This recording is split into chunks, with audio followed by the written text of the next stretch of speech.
tarde, gente. Então, nós vamos entender agora sobre a gliconeogênese. Primeiramente, o que é e como ocorre. Basicamente, a gliconeogênese é uma síntese de glicose que vai acontecer a partir de compostos que não são carboidratos.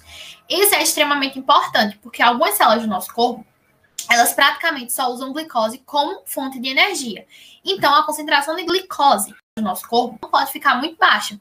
É tanto que a gente tem uma reserva, que é o glicogênio, que é armazenado no músculo e no fígado, mas em caso de jejum muito prolongado, ela não vai ser suficiente. Então, a gliconeogênese ela vai ser muito importante nesse jejum prolongado e nesse consumo inadequado de carboidratos, porque ela vai suprir de modo contínuo a glicose nas hemácias, nos testículos, no nosso cérebro, nos músculos em exercício, enfim.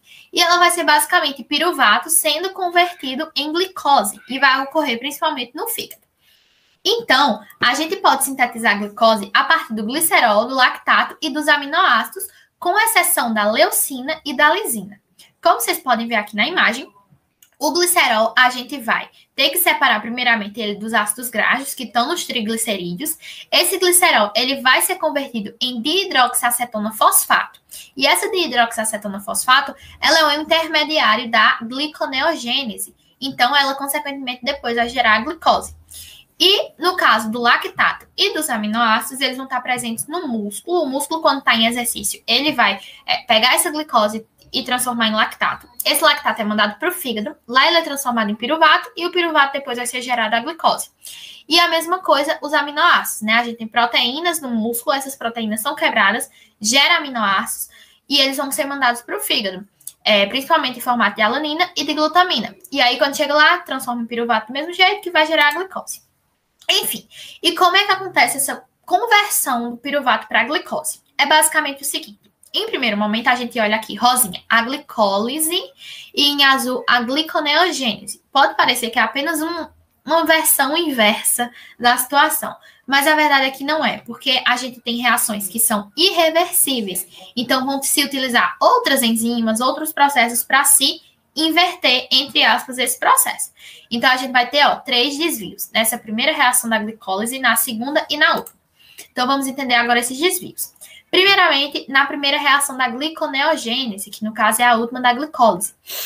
O piruvato, para se transformar em fosfenolpiruvato, ele vai primeiro se transformar em oxaloacetato com a ação da enzima piruvato carboxilase. E depois desse oxaloacetato, ele vai ser transformado em fosfenolpiruvato através da ação da pepcarboxquinase. E aí, o que é que acontece? O segundo desvio agora. O segundo desvio, a gente vai ter a frutose 1,6-bifosfato para se transformar em frutose 6-fosfato. Ela usa da ação da enzima da frutose 1,6-bifosfatase. Ela vai reagir com uma molécula de água e vai acabar liberando a frutose 6-fosfato com o fosfato inorgânico. E a última reação, né, da gliconeogênese, ela vai ocorrer o seguinte, a glicose 6-fosfato, ela vai reagir com uma molécula de água e, através da ação da enzima da glicose 6-fosfatase, ela vai gerar a glicose e um fosfato inorgânico, ou seja, ela tira esse fosfato por meio de uma hidrólise e faz ele sair por meio de um fosfato inorgânico. Então, gente, é basicamente isso. Esse processo de gliconeogênese, ele vai ser, entre aspas, inverso à glicólise, mas, ao mesmo tempo, não é exatamente inverso, porque nós vamos ter enzimas diferentes e reações que vão ser um pouquinho diferentes. Como o Leite já tinha explicado, a gliconeogênese, ela vai ser a formação da glicose a partir de elementos que não sejam os carboidratos, como os aminoácidos, o lactato e o glicerol. Nós vamos usar como estudo a glutamina, o aminoácido glutamina. Ela vai ser considerada um aminoácido não essencial, porque ela é metabolizada pelo nosso organismo. Só que há controvérsias em relação a isso, porque em algumas situações ela não consegue suprir a necessidade que o nosso organismo precisa, como em pós-cirúrgicos, como em determinadas patologias e também em pós-treinos, quando o treino é muito intenso. Por isso, ele é considerado um aminoácido semi-essencial, porque vai haver, em algumas situações, vai haver a necessidade da suplementação. Dentre suas funções, eu vou citar 2 que vai estar presente no metabolismo da glutamina, que vai ser a retirada de amônia do organismo e ela vai ceder o esqueleto de carbono para a gliconeogênese. A glutamina, ela vai ter como elemento comum do ciclo de Krebs o alfa-cetoglutarato. Esse alfa-cetoglutarato, ele vai sofrer uma aminação e vai passar a ser glutamato. Esse glutamato vai sofrer outra aminação e vai passar a ser glutamina. Essa glutamina no fígado, ela é lisada ela vai ser lisada e liberada amônia para o ciclo da ureia. Quando é lisada, ela vai perder essa amônia pela ação da glutaminase, que vai voltar a ser glutamato, e esse glutamato, ela vai sofrer a ação da enzima glutamato desidrogenase. Vai perder esse grupamento amina e vai voltar a ser alfa-cetoglutarato. Como eu já tinha citado, o alfa-cetoglutarato, ele vai ser um componente comum ao ciclo de Krebs. Passa o slide para mim, por favor, Letícia. Pronto. Quando a glutamina, ela sofre como se fosse esse metabolismo inverso, ela vai passar a ser alfa-cetoglutarato, que vai ser esse elemento comum ao ciclo de Krebs. No ciclo de Krebs, ele vai sofrer todas essas reações até chegar a ser oxalocetato. A partir do oxalocetato é que ele entra no processo de gliconeogênese. Agora nós vamos falar um pouco sobre o artigo sobre glutamina e a gliconeogênese. Pode passar. A glutamina é da família dos aminoácidos e é uma proteína muito importante para a manutenção do organismo, podendo ser até mesmo encontrada no tecido muscular, cérebro, pulmão e fígado. A glutamina tem o poder de aumentar a glicose na corrente sanguínea, fazendo com que os nutrientes se liguem nas células, de modo com que ocorra uma suplementação intracelular. A glutamina vai ser bastante encontrada no meio atlético na questão de suplementos, como aqui eu deixei uma imagem de um suplemento de glutamina que é bastante utilizado no meio dos atletismo para um melhor desempenho muscular. A glutamina também ela vai auxiliar aliviando o trauma no tecido muscular, vai potencializar o sistema imunológico. Esse é um grande ponto da glutamina também. Pode passar. Como também no tecido muscular, a glutamina é sintetizada, armazenada e posteriormente liberada através dos percussores que atuam na síntese de proteínas, como as purinas, peptídeos e pirimidinas, promovendo a oxidação dos carbonos através da energia do ATP. A glutamina é o principal percurso da gliconeogênese, atuando na reposição de fosfocreatina e glicogênio muscular. Devido ao carbono da glutamina entrar no ciclo de Krebs, com a ajuda do alfa-cetoglutarato, os autores também relatam o uso da glutamina para o sistema imunológico, que esse é um dos principais pontos também, que é bastante utilizado a glutamina para aumentar o sistema imunológico ali, a função do sistema imunológico. Pode passar. Nesse artigo que a gente utilizou, foi utilizar esse tipo de metodologia e que o estudo será o tipo descritivo e retrospectivo da revisão sistemática organizada nos critérios do Preferred Reporting Items for Systematic Reviews and Meta-Analysis PRISMA. E a pesquisa foi realizada a partir dos DCEs, descritores em ciências da saúde. Como também foram incluídos artigos disponíveis na íntegra que abordam os benefícios do uso da glutamina por atletas de alta performance, nos idiomas português, inglês e espanhol, entre os anos 2010 e 2020. Diante disso, acerca dos resultados trazidos no artigo, é demonstrada as principais funções da glutamina no organismo, que são a manutenção do balanço do ácido básico durante a acidose. Ela é precursora de nitrogênio para a síntese de nucleotídeos, além de fornecer energia para células de rápida proliferação, como os eritrócitos e as células do sistema imunológico. Diante disso, fica evidente o papel relevante deste aminoácido semi-essencial, tanto em estados normais como em determinadas patologias, e ela é muito abundante, tanto no plasma quanto no tecido muscular. Diante disso, as duas principais enzimas intracelulares que são envolvidas no metabolismo da glutamina é a glutamina sintetase e a glutaminase. A glutamina sintetase sintetiza glutamina a partir da amônia e do glutamato na presença de ATP. E a glutaminase é responsável pela hidrólise da glutamina, convertendo-a em glutamato e amônia. Então, é referido também no artigo mecanismos que implicam na diminuição da glutamina no sangue durante o exercício físico prolongado. Isso se dá devido ao aumento da concentração de lactato sanguíneo, que até altera o pH sanguíneo e, consequentemente, acarreta em maior captação de glutamina pelos rins. Então, outro possível mecanismo relacionado a essa diminuição é devido ao aumento do hormônio cortisol, que estimula tanto o refluxo de glutamina muscular quanto a captação de glutamina pelo fígado. Então, o aumento da captação de glutamina por células do sistema imunológico, principalmente quando elas estão ativas, pode colaborar para a diminuição da glutamina no sangue, quando é induzida pelo exercício físico. Nesse sentido, a glutamina ela tem um aumento na concentração plasmática durante essas práticas físicas.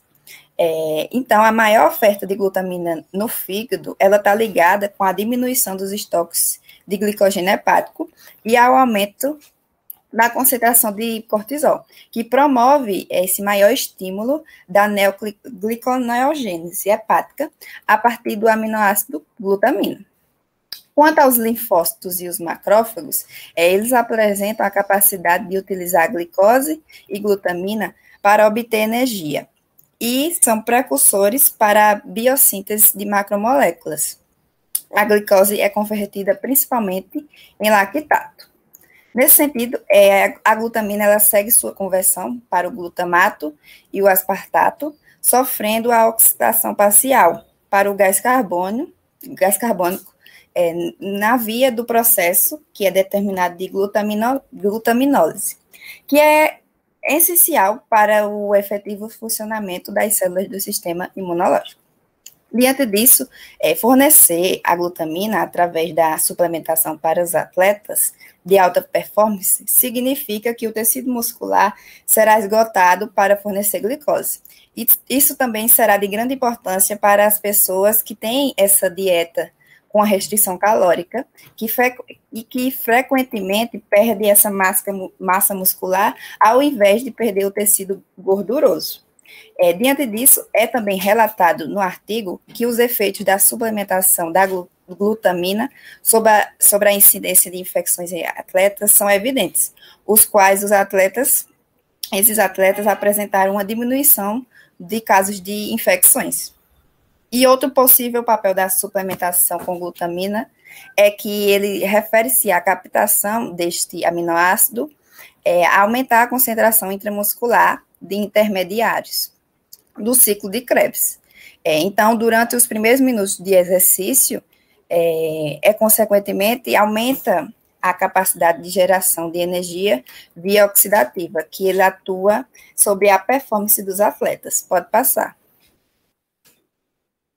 Diante disso, acerca das considerações finais do artigo, foi demonstrado que o metabolismo e a bioquímica da glutamina, ele fornece dados convincentes que, quando é usado por atletas que realizam esses exercícios exaustivos, ela pode exercer efeitos benéficos sobre o sistema imunológico, quanto no músculo esquelético e quanto à regulação do metabolismo de carboidratos. Então, gente, agora irei abordar sobre a doença de von Gierke ou glicogenose tipo 1, que é uma doença que ela vai estar associada ao processo de gliconeogênese. Mas, primeiramente, o que é glicogenose? Glicogenose são doenças genéticas que podem ser classificadas em até 14 tipos, e em sua maioria elas vão possuir caráter autossômico recessivo. Estão relacionadas ao armazenamento do glicogênio, devido à deficiência de enzimas específicas que vão estar envolvidas no processo tanto de síntese quanto de degradação do glicogênio. Passando o slide, essa doença de von Gierke ela vai se caracterizar pela deficiência da atividade do complexo enzimático da glicose 6-fosfatase. que essa enzima ela vai justamente transformar a glicose 6-fosfato em glicose e fosfato, para assim essa glicose ela ser liberada para a corrente sanguínea. E se o organismo não possuir essa enzima, não vai conseguir degradar essa glicose 6-fosfato. Então, vai gerar ali um acúmulo de glicogênio no fígado e nos rins, que são órgãos que possuem normalmente essa enzima. Essa doença, essa patologia, né, ela vai possuir 4 subtipos. A 1A, que vai ser a disfunção na unidade catalítica, ou seja, a parte que vai degradar.